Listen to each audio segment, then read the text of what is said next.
everybody. It's Christiana Witt, the host of Soul Soothing Podcast, where we explore the calm, intelligent side of ambition, helping women business owners settle their minds, simplify their lives, systematize their businesses, build their support, and scale their income with integrity.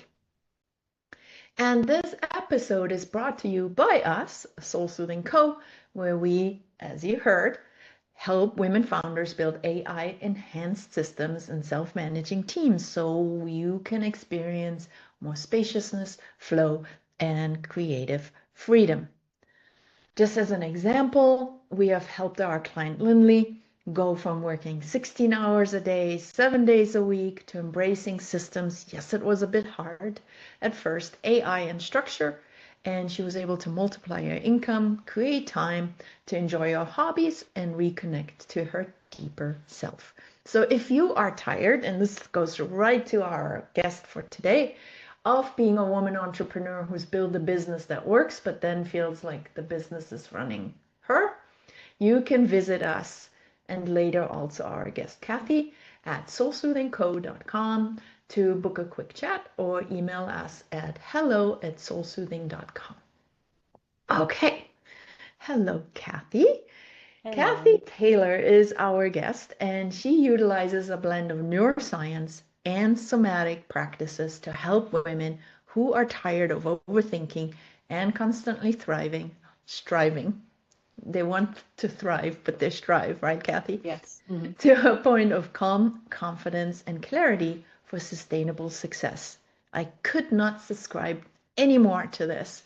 And Kathy offers a coaching program called The Unshakable Woman, and you can find her at kathytaylorcoaching.com. We'll put the link below. But you were also talking to me, Kathy, that you are launching a self-study course on building boundaries with confidence. So that is also something you can find on her site, right? Yes. Okay, so we talked a little bit before, and tell me a little bit more about this whole nervous system thing. Well, a lot of people will start thinking, oh, I've got to change my mindset about things if they have a problem about it. I just need to think about it differently. And I totally agree that I'm one of those kinds of people.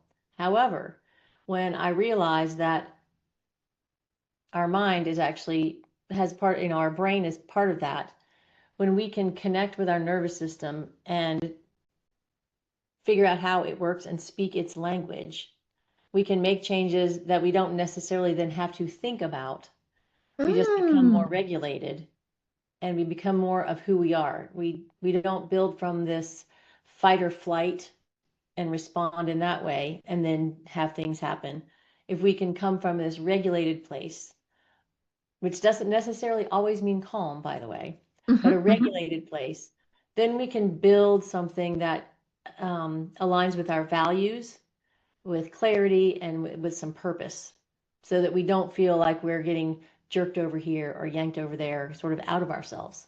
And I love, when you and I talked last, it was a while ago, in this be full of yourself. At first didn't make much sense to me, right? And now it's like, yes, what you're saying is be fully in yourself and then come from that place, Yes. right? Yes. Perfect. So, full disclosure, Kathy also is a horse lover. No, for the listeners who don't have horses, we're not going to dwell on that. But I think that lots of us humans have gotten to understand the nervous system through our horses, right? That was my first exposure. It was just because the feedback is so obvious when you see a flight animal in front of you. You can see that it's dysregulated. You can see it's all over the place. And then, at least for me, from that place on, I then started to notice symptoms within myself when I wasn't regulated. So maybe talk a little bit about how was that for you? Did you first feel it in you and then transfer it to you working with the horses, or the other way around? Mm. I Can you ask that question a different way? I'm not really Yeah, sure I so understand it. where did you discover the magic of the nervous system and the power that when we regulate the nervous system, we actually don't have to change our mindset. Mm. Well, I would start by saying that the biggest change that I have discovered in learning about the nervous system is how much more accepting I am of others and myself, realizing that, whatever they're doing that I don't like, whether that's a horse or a human, it's not a character flaw, as we like to say it. They're not being lazy or procrastinating because it's a character flaw. Their nervous system is somehow protecting them and telling them this thing that you're asking me to do, or whatever the situation is, it doesn't feel safe to me, and this is the way that my body has learned to Mm, respond. gotcha. Yeah, absolutely. So let's go detail. Like everybody loves a good story, right? I remember books that I read 20 years ago, and then they had a story, and then the rest is kind of somewhere. So let's just say we're here on this podcast so that somebody 20 years from now can remember that one story that changed their lives. Mhm. So, what is a powerful story around a dysregulated nervous system? What does this actually feel in the body? Mm. Maybe Well, give us a situation, like put us in a scenario where you used to be or still attempt to be dysregulated. I can share a human example or a horse example. Do you have a Let's do a preference? human. A human one. Okay. So, for example, a couple of weeks ago, I was actually on another podcast, and I didn't really know anything about this. The person who had made the appointment with me, they showed up on the screen, and I don't know what it was about them, but I just immediately just felt comfortable. I felt easy. Felt like myself. I was talking the way I normally talk to a friend, even though I'd never met this person before, and certainly not in real life. And so I thought, oh, I feel really good about this podcast. And then when I went in and I was with the podcast host, my nervous system just immediately felt like she's running at this buzzy higher level. And I just thought, oh, I've got to be on, I've got to perform. So I was kind of not really myself in this Ah. slowed down, grounded way. So to me, when I feel dysregulated, I feel a little bit buzzy. Mm-hmm. Um, Anxiety can be a part of it. So it just sort of feels like there's things that Mm-hmm. are all around me, sort of pulling at my attention. Mm-hmm. I can get Yep. out of breath, start breathing from here instead of from my belly. So, really, to bring myself back, I'll sit there and I'll think, what am I feeling for me anyway? Do I feel my feet on the floor? Can I feel my seat on the seat if I'm sitting? And another important sort of body marker for me is like, what does the front of my spine in front of my, front of my spine behind my heart, what does that feel Mm-hmm. like? Hmm. And those That's are a just some spot. markers that That's a I good use. spot for you Hmm. to be in touch with that. Mhm. Yeah. I really relate to that buzzy feel. I'm trying to have a very soul-soothing daily rhythm in my Hmm. work. I mean, who would I be to coach it if I didn't try Yes. it, right? Or at least attempt it. And I noticed myself, even though I teach it, take little movement breaks, I do some qigong, I do some tai chi, I slow my movement down, I maybe walk out in the yard with the dog, I make sure that I actually try to be present. As the day goes on, I have less willpower to do that. And I get Mm-hmm. more swept away in my to-dos. And of course, I don't know, you as entrepreneur, I'm sure can relate. Everything takes longer than we think, no matter Mm-hmm. how generous the calendar is booked, right? Mm-hmm. And so as the day goes on, this pressure of these semi-finished tasks that I wasn't able to do because I had another call, another this, another that, they get to me. And that's when I start to feel that, like you said, like that buzzy feeling. Initially, it almost feels a little bit like a drug, like good. Mm-hmm. And then it doesn't, Mm-hmm. right? Mm-hmm. It just, like you said, I can't really focus. I get really distracted easily. Um, yeah, it's like almost like an out of body experience for somebody who's worked hard to feel the body, Yes. right? Yes. And yet, when we are looking at women, and especially women entrepreneurs, I mean, all entrepreneurs are, when I talk to my mom and I show her my calendar, she just gets a Hmm. heart attack every time she looks at it. My husband the same way. And she's like, why are you doing this to yourself? And I can't even imagine living differently. I've done this for so long. But for a normal person, an entrepreneur is crazy busy, Hmm. right? If they're Hmm. not marketing or not selling or not service delivering, they're creating something new. It's always something, it's always more than we can do. Hmm. So, how can we as women entrepreneurs deal with that? Like, how can we resist that temptation that I experience every day to get another thing done, to finish another thing, even though I know the price I pay is that weirdish feeling Hmm. that I don't like? Well, the first thing I would suggest and invite you to do is just have some compassion for yourself, because this is the way we've grown up. It's what our nervous system is accustomed to. And the nervous system is going to, I mean, the brain is predictive, meaning it's looking towards the past to tell it what to do in the future. So if what worked in the past got you to here, protected you, kept you alive, then to the brain, it's like, check, that was the right thing to do, right? Mhm. Fight, Yeah, flight, freeze, or fawn was the right thing to do because it got me here and I'm still alive. yeah. So the So, nervous system is concerned with survival, mm-hmm, even though getting that last email out and it sounding a little snippy really has nothing to do with survival. But the nervous system cannot differentiate that, right. right? Right. Yeah. It to the nervous system, whether it's emotional survival, physical survival, whatever, the brain doesn't make any distinctions in that at all. Mhm. So then what we try to do is go, okay, I'm going to stop doing that. And we think I'm going to stop cold turkey. Well, then the brain goes, whoa, that's way too big of a Mm-mm-mm-mm-mm. change. It's like, let's leave the Grand Canyon. No, how about we learn to walk first? Mhm. Like we think, oh, jumping the Grand Canyon, no big deal in our thinking brain. But our survival brain goes, no, no, no. Actually, first can we just learn to stand up?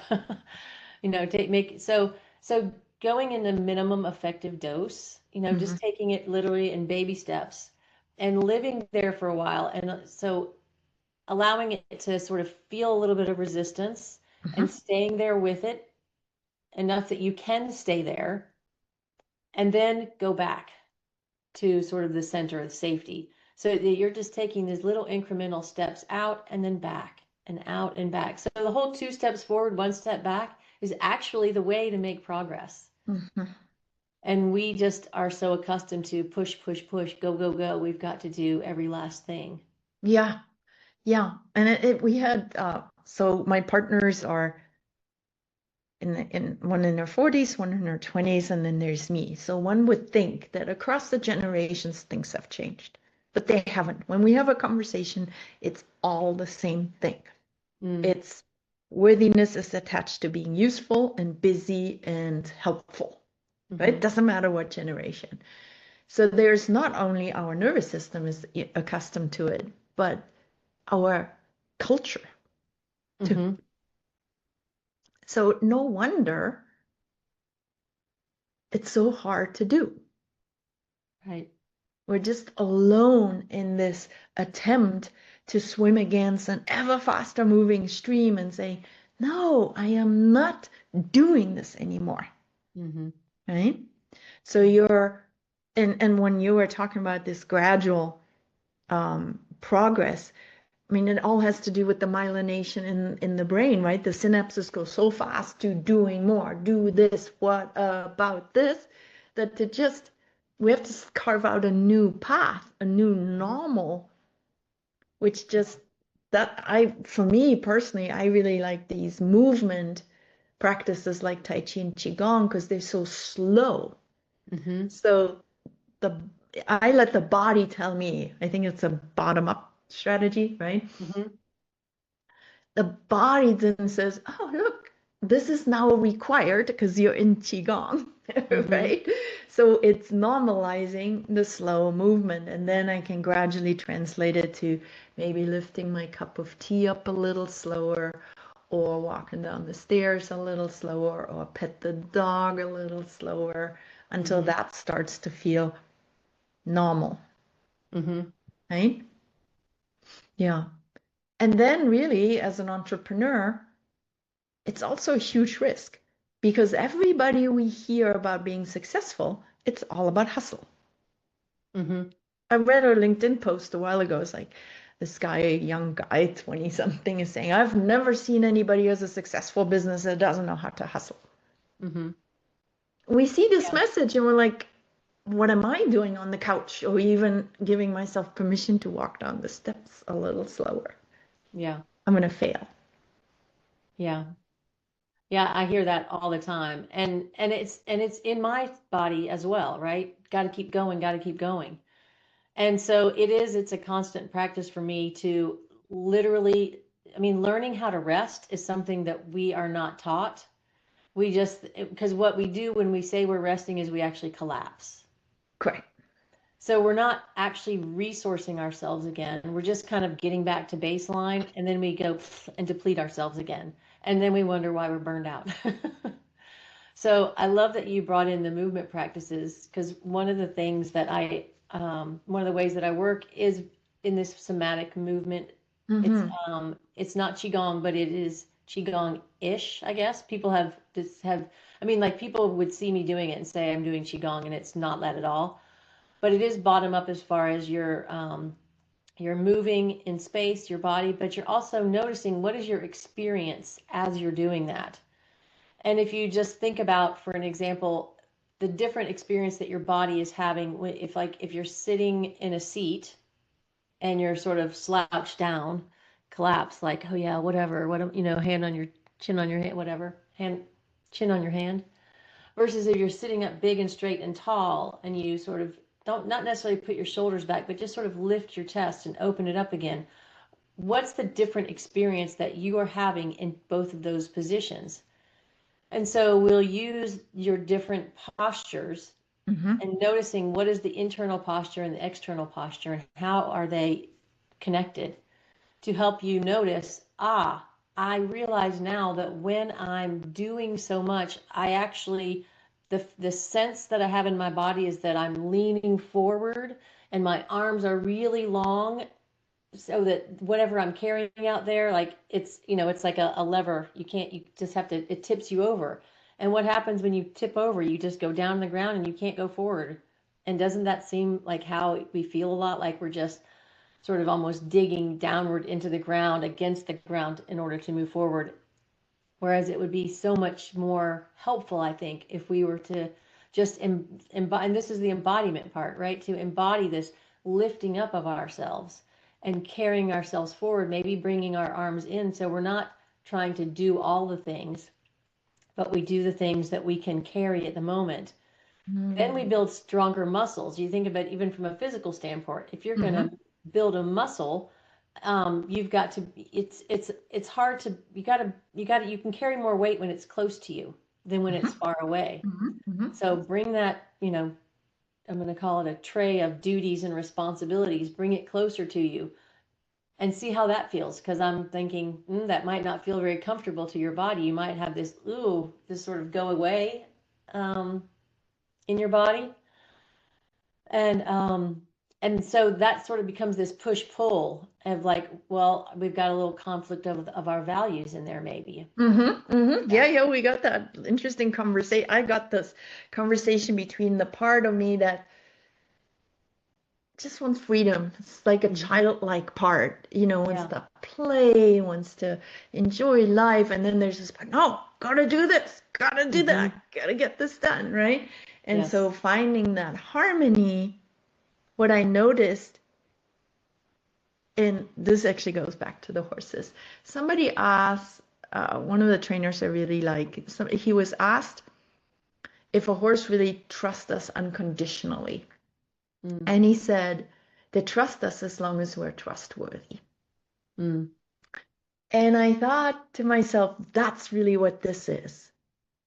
As long as this part is willing to slow down and show, no, wait, this playful part slows down and shows in the world that the business doesn't fall apart. That, as a matter of fact, slowing down is good for business. Then this part can also slow down a little bit. But this overactive part is going to say, you haven't shown me yet that this other model of being at work or in work actually works. So why would it trust? Right? Yeah. And so from that place, we talked a lot about settling the mind. That's one piece. And we should really say settle the body and mind, right? And then simplify. And we'll talk a little bit more because that goes directly to your boundary setting. And then the other piece is systematize, right? So we talk a lot. Before this recording, we were talking about these seemingly highly successful clients we have, and they are financially highly successful, but their nervous system is a mess across the board. And so is their business. And I don't mean this in a judgmental way. Hallelujah, I haven't made it that far. But your systems and your standard operating systems and your workflows and your team, they're all scaffolding that allows this part, the overactive one, to relax a little bit. Because it's true, right? If our calendar is a mess, everything lives inside our heads. My email has 26,000, my inbox has 26,754 emails. I'm behind on responding people to LinkedIn and blah, blah, blah. How can this part relax? Right? Right. You haven't built a trustworthy scaffold that it can sink into. So you were talking about one step forward, two step forward, one back. And I really realized that it's also, we need to assure this overactive, overworking part that it can relax and the business doesn't fall apart. Because after all, we're talking about survival. Money is important. Yeah. Well, when I think about, people don't like to hear you need to slow down. And I don't mean you need to like do everything slowly, because even my nervous system says, oh my gosh, it's going to take me so much longer. So part of me feels good going slower. And then there's this part that's like, ugh. So, but what I've realized is, so back to the brain is predictive. The more times we can do something, being more present, more slowly, we are practicing telling the brain it's okay to slow down. And so even such things as, for example, I try to practice walking slowly to the barn and feeding my horses, being, I can feed them, bip, bip, bip, here you go, feed, feed, feed. Or I can go out there and I can say hello. And it literally, one way takes 15 minutes, the other way takes 20 minutes. I mean, it doesn't take that much longer. And yet the benefits are that my nervous system is so much more regulated. I have better relationships with my horses. And aren't we building businesses, at least the soul soothing businesses, right? For relationship. And I think that's one of the reasons that especially women, we get so caught up into, we have to make the money, we have to do all the things, when a lot of us, I think, have gotten into a business for something or another, for the reason of relationships and connection. And I think we get dysregulated by doing all the things at the expense of connection. Well, we are working off models made by men. Right? Yes, exactly. And so whether it's relationship, whether it's freedom. So I think Gemini does a really good deep research function. And I asked it what the values were of women entrepreneurs, and they're significantly different from men. Money is not the only currency women value. Like you said, it's connection, it's freedom, it's agency. I can design my life the way I want to, Right. right? Well, how would that work if you're behind on everything? You always, right? Mm-hmm. You constantly go, "Oh," right? And then sometimes this visual image of this treadmill just running too fast and trying to keep up. That is not why we started a business. Mm-hmm. And I also yesterday read a really interesting article on LinkedIn, and it's a woman who helps women transition out of corporate. And now she has a whole new position, which is she's taking care of all the layoffs of corporate. Mm. And so she's catching all these burned out women, Mm-hmm. completely dysregulated. At this point, you're in full collapse, right? Right. Burnout, that's really what it means. It's a collapsed nervous system. Mm-hmm. And they're starting businesses from that place. Mm. And I Mm-hmm. never even thought about this. I always thought about, yeah, people are starting it happy like I did. Like, oh, I love working for myself. And then I had to deal with burnout. But Mm. there's now a whole bunch of women who, what she called it, but they're not entrepreneurs by choice. They're entrepreneurs because there are no more jobs. Mm. Mm-hmm. Yeah, so that still sounds like a survival reaction, response. Right, Yeah. right. So unless you figure out how to regulate your system first, Mm-hmm. soothe your soul, really, like love yourself, love your heart, and then start in a systematic, smart way to build a business, you're building the same burnout you just left. Yes, for sure, for sure. So one other thing I wanted to bring in though Yeah. was, so we've talked a good bit about the bottom up, the body, which I love because that's the part that I felt like I was missing. But I've got lots of female entrepreneur friends who they're like, I don't even know what you're talking about getting into the body. What does that even mean? And so the sort of the applied neurology direction that I can take is kind of coming at it more from a top down perspective, Mhm. And when meaning, we say top down, we mean brain to body. well, so this is a little bit different way to meet it is, but so I'm saying top down as far as I'm thinking something, it's a very black and white. So Okay. the applied neurology things that I do, I can tell you, you can tell right away if this drill worked for you or didn't work for you. If it worked for you, great, keep doing it three to five times a day for 20 seconds. I mean, it doesn't take long. But they're very black and white, and they're very much focused on let's work on this. It focuses on this part of your brain. It focuses on your cerebellum or your insular cortex, which is really important for your interoception and your sense of who you are. So a lot of times having this sort of black and white perspective when they've come from this black and white world is easier for them to jump in there. And then that will allow them to feel into their body because they're actually having to think and feel, oh, does that feel better or not? And they may not have done that in 20 years. Mhm. Mhm. So how about we take a little bigger picture?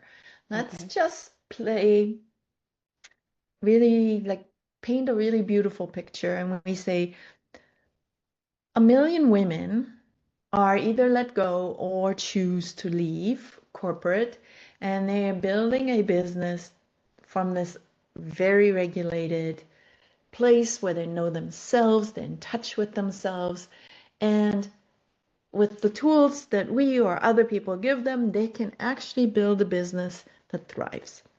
Mm-hmm. What And let's bring AI in because there's a lot of theory around that if we women don't embrace AI and use it, Mm-hmm. AI won't be a very nice boss of us. Mm-hmm. And there's this whole theory that as women, conscious women, purpose-driven women, feed the LLMs with their positive thoughts, that the tool actually becomes a benevolent child. Mm-hmm. And that, in the big picture, can save our world. There's a lot of really interesting, they're all theories at this point. Nobody knows what AI is going to do Mm-hmm. to us or with us. But let's just say we do all that. We Mm-hmm. build businesses that are not only for the owner themselves, but what I notice also for my team, they become safe havens of where their soul gets soothed. And in Mm-hmm. turn, it makes them extremely motivated. We have a beautiful designer from Ghana. She Mm. was abused left and right in the businesses that she worked in. And now she works with me here in Germany, with my partners in the US. And I don't know how many times she knocks on my Slack channel and says, "Do you have anything else to do?" Like she wants so to like be in this atmosphere of love and support, right? Mm-hmm. Mm-hmm. So let's say this all works. Well, what do you see would happen to the world? Like, why do you do what you do? I guess is the question. Oh gosh. Well, you've just described a beautiful scenario. I mean, gosh, who wouldn't want that? Um, to me, that would be just I don't even have a word for it. I just have this feeling in my body of just Tell it's me like about that feeling. it's like filling me up to overflowing, and then the overflow goes and fills someone else up, Hmm. and it just keeps going and keeps going and keeps going. And it's this virtual spiral instead of this downward spiral. Oh, virtual spiral. Yes. Oh, Virtuous, sorry, virtuous, not virtuous. Yeah, virtual. yeah, yeah. Yeah. Virtuous. Ah, chills. Yeah. Now, if our soul soothing approach doesn't work and we don't help women generate the revenue they need to have financial peace, because that's another. How can you be nervous system regulated if you worry about paying your mortgage or your rent Hmm. or you get evicted out of your office? Hmm. So, but let's say that all works because from that calm space, you can hire better people, you retain better people, and they do more for you. You are more productive ultimately. It's not about getting more done, it's about from a regulated system, what I find, at least for myself, I know what I should be focusing on. Hmm. That's the trick, right? It's not more done. So here's a really good example. I like doing pretty much everything in my work. Hmm. I'm kind of techy and then I'm nerdy and I do. But if I did that, I wouldn't do what I'm actually meant to do in this business, which is to lead the team. So if I move from reaction, oh, this needs to be done, and let's go, I'm just gonna go fix this website, and then it's gonna be done, and then we're gonna run ads, and then I'm not gonna die, right? Hmm. I deprive everybody else of their work, Hmm. and I certainly don't do as good a job as they do. And the job I'm supposed to be doing is now left, that chair's left empty. Mm. Yeah. And I have to remind myself of that all the time, not to Hmm. be reactive. Yeah. I don't know if you've done anything. I mean, I've sort of dipped my toe into about this much of human design. Are you familiar with it at all? Yeah. And I just find it so interesting. You know, I'm an oldest daughter, oldest child. So, right, I'm the responsible one. I take Yeah, charge, I yeah, initiate. I mean, I think probably I don't know, maybe I'm making this up, but it seems like a lot of my clients are firstborn, oldest yeah, daughters, yeah, yeah. and I think also so too. entrepreneurs, right? Like that's sort Mhm. of our lane. And but I just wonder, like, I totally lost my train of thought. Sorry about that. Where was I going with Sorry, that? I was probably interrupting you too. Um, So we are really responsible. We like to do stuff. It's okay. this is me being dysregulated here. Anyway, Oh, I hope I didn't do that. no, no, that's okay. It's my nervous system and I'm responsible for it, right? That's one of those boundaries things. Oh, let's talk about boundaries. And then whatever comes back to you, that's Sure, we'll see or if it not. comes back. But boundaries are such a huge topic. Mm, There's this whole idea about I'm just going to say no to something. Mm-hmm. And then I'm the most, that's the ideal scenario. I'm the most important person. I'm going to be true to myself. And if it's a no, it's a no, and I'm going to be all right. But that's not often the case, Mm-hmm. right? Yeah. So, what is it about us women? And again, this goes across generations. My, partner Leah is 27. Her husband comes home, flops on the couch, starts to do fantasy football, doesn't give it a second thought. Mm-hmm. She She says she just doesn't allow herself to sit down and read a novel. Mm. So what is it not only that we actually externally have to say no to, because he's not even saying you should be doing the dishes, Mm-hmm. right? Mm-hmm. But internally, what is it about that? Because you said you have this course, Building Boundaries with Confidence. Can I build internal boundaries so I don't clean the dishwasher out or do that last thing or put another set of laundries in the Mm-hmm. dryer? Mm-hmm. Yeah. Yeah, and that's the challenge, right? Is how do we do that? So, part of that is feeling yourself, right? Knowing who you are, and also realizing that boundaries, I think a lot of times we get stuck in boundaries are like to protect us, which they do, but they also connect us, Mm-hmm. right? They're a bridge. And I was thinking about this the other day, the whole metaphor of a bridge connecting two things, and it's this thing that's over it. And it's still it's a bridge isn't super wide. A bridge is always, narrow. Even the Mm-hmm. widest, it's not Yeah, going to go it's forever. limited. Mm-hmm. Yes. So it is a pathway to connecting to the other one. And so when we just say no and just say, well, no, and I'm okay, well, maybe we just break the bridge. Maybe we've ruptured that relationship. So since relationships are so important to women, being able to stay connected to ourselves and stay connected to the other one that's to me is a lot of the challenge. We're afraid to say no, or afraid to not do the thing that we think we should be doing because we're afraid of rupturing whatever relationship that is. And so I think that the part of the answer to that is having a stronger relationship with ourself, knowing, and again, back to self-compassion, knowing that we are worthy regardless of what we do or don't do.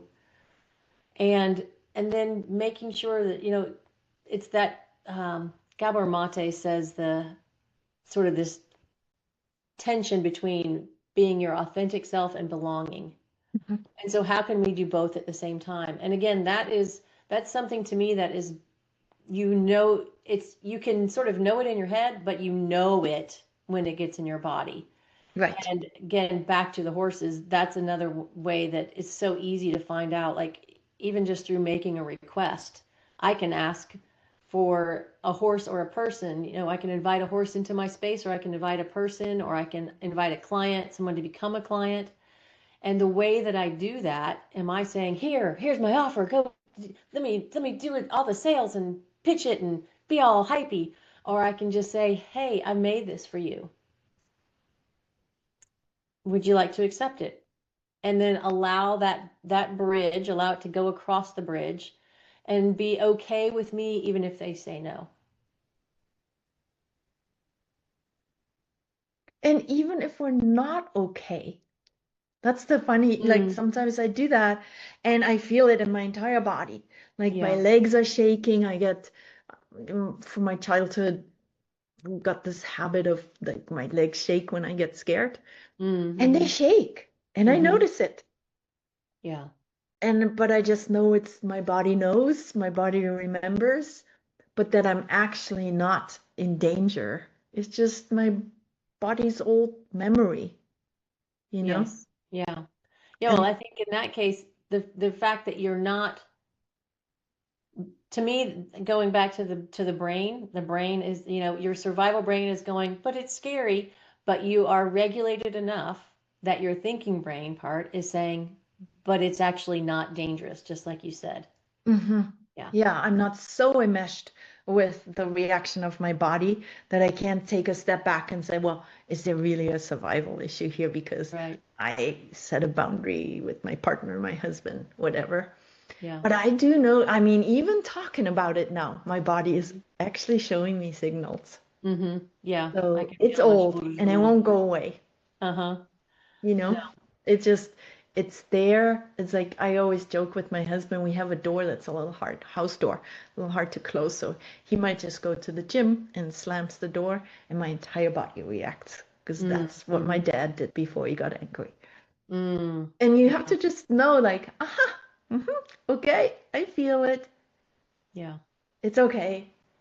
But if you're too enmeshed with it, that'd be like a horse running off because that's what they do. They act on triggers, right? Yeah. Or if you just don't even notice it, Right. right? Like there's an exercise that I'll do with some people sometimes about, sort of feeling these energetic layers Mm-hmm. between you and something or someone else. And um, so they'll start about 30 feet away and then get closer and closer and say, just, you tell me when you feel you should stop or when you feel I should stop. And if I notice that you do something in your body that I think that I should stop, I'm going to stop. So I will walk towards someone and I'll get 2 steps. So now I'm, 26 feet away, but their eyes went up or their finger twitched or something Mm-hmm. like that. Mm-hmm. And that's Mm-hmm. enough of a signal to me that they're not comfortable with me going. So I'll just stop and take a breath. And then 9 times out of 10, they don't even know this is happening. So I just think about, and this might happen 2 or 3 times as I get closer to them. And usually about 10 feet apart, people say this is close enough. And Yeah. this is whether it's a good friend of But mine, you already a new felt it client. 26 feet or Yeah, something well, like. it might have gotten easier, like their Yeah. systems have gotten used to it because I've gone Mhm. slowly. But I just think about then you go to a networking event or something, and you're at a party, Oh, and what do? You just go right up to people, how you doing? Shake hands. There's not any of this paying attention to your body at all because you're out there trying to meet people and drum up business and make so no contact. wonder you're exhausted when you come home from these. Mm-hmm. Yes. So as you were talking, and then we're gonna slowly wrap it up, but as you were talking is I took 5 years off and gentled wild horses, Mm. tamed wild horses in Oregon, and that was exactly the same way I was gaining their trust. Mm-hmm. And my last, I got really good at it, and then becomes unfortunately a little mechanical. But my last adoption, we arrive in Oregon at our ranch, and the next day the ground is frozen. Mm. And so there's no chasing, using any kind of manipulation. It just her and me on slippery ground. And she had been in this place for 2 years, so not that the cowboys did anything bad to her, but they had to maintain her, and so that was a bad experience. And it was exactly the same thing. I would just take one step forward and something would change in her. And Mm-hmm. she was free, so she would just turn away and walk away. We humans don't do that, right? Mm-hmm. But how many of our nervous systems actually want to turn away when somebody comes up to us? Yes. And then I would take a step back. And you see her turn back to me and relax, and then just slowly and slowly. And then I realized before I can step into her zone, I need to have her step into mine. Mm-hmm. And that took so much patience because there's this foot twitching that wants to just Yeah. get a little closer and get the job done, right? But it's like, no, on her own, she needs to come forth. And it took, we wanted to bring her, we did bring her to Germany. We had booked a plane. And so there was all this time pressure. And like, no, I need to get a halter on her. I need to get her used to people so she can go fly to Germany with us. But what a gift I'd given her Mm-hmm. and the weather had given us by not forcing it. Yeah. By the time she came, it was all cool. Mm-hmm. Kisses, hugs, everything. But she needed to be able to give into me rather than pushing me, pushing into her. It was a Yeah. really big difference to her nervous system. And unfortunately, here in Germany, she developed a skin allergy. And Mm. so I semi-retired her in Portugal. And guess what this wild horse is doing? She's giving little girls who are afraid of horses first trail rides. Oh, wow. That's awesome. So she found her purpose, right? Yeah. But so yeah, those the videos and pictures I see of the girls like laying in the hay bales and Uh-huh. cuddling my little horses That's so wild awesome. from Oregon, you know. Yeah. So yeah, so sorry. Got horses into this. But yeah, so beautiful. So let's wrap this up.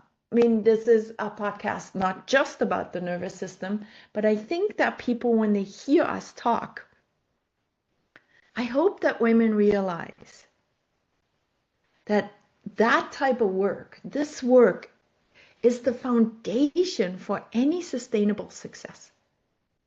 I was thinking about this myself. At the time of the recording, I just turned 62. Hmm. If I keep pushing beyond my threshold, Hmm. I'm not going to be here much longer, able to Hmm. help them. Something is going to happen to me. I'm not saying that if I don't, I will stay healthy forever. I can't do that. But it was Hmm. really clear if my shaky legs and that adrenaline and that, the stress hormones pumping through my body regularly won't be very conducive to me guiding this team for the next 20 years, Hmm. which I want to do, Yeah. right? So for those women that listen to this, is to hear that, yes, we're opening up a new membership, soul soothing business circle, and you can learn about systems and hiring VAs in Africa. And we teach you all of this. But if you don't learn it from a regulated place, Hmm. none of this makes sense. Yeah. Yeah. I really believe that building whatever business that feels sustainable, it's about doing first what your nervous system can actually support. Hmm. Then that energy becomes renewable instead of depleting, and you're building that from that good place. And then it's generative, right? Yeah. So when I have team meetings and my Filipino VAs in Africa and it's love through Zoom. It's pretty crazy, Right. It's Right. it's fabulous. And I get messages afterward, Christiana, what else can I do to support you? And it's like very proactive because we created that love. This is not a luxury. Yeah. This is especially for virtual teams in particular, not that anybody should be punished into productivity. But Hmm. for virtual teams, I don't have any control over them. Right. So the way I generate it is through that oxytocin basically that we Hmm. create, even through Zoom and systems that feel good, that you don't feel forced into, calendars that are spacious because you focus on the right things. That's when we Yeah. can sustain the effort.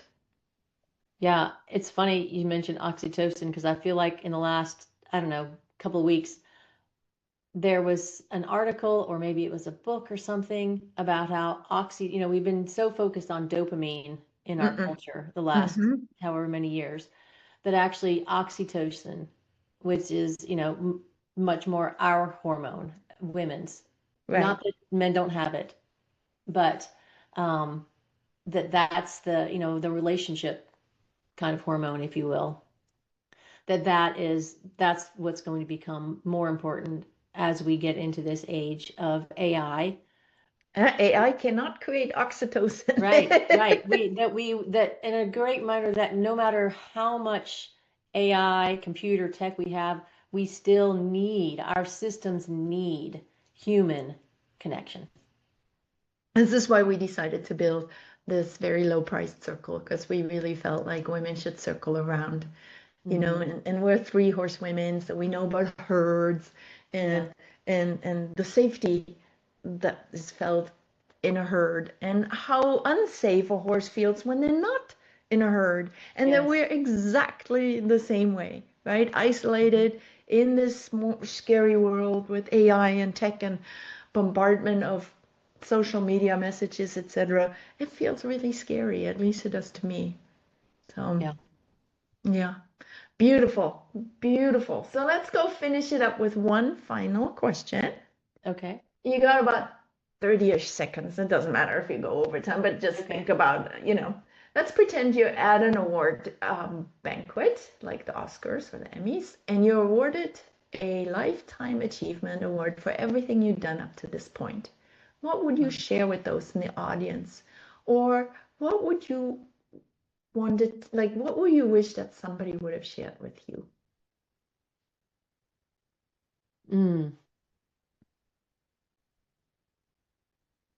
Well, gratitude is the first thing that comes to mind, and appreciation, because obviously I can't achieve something without everybody else's input. I would not have helped people unless there were people that needed my help.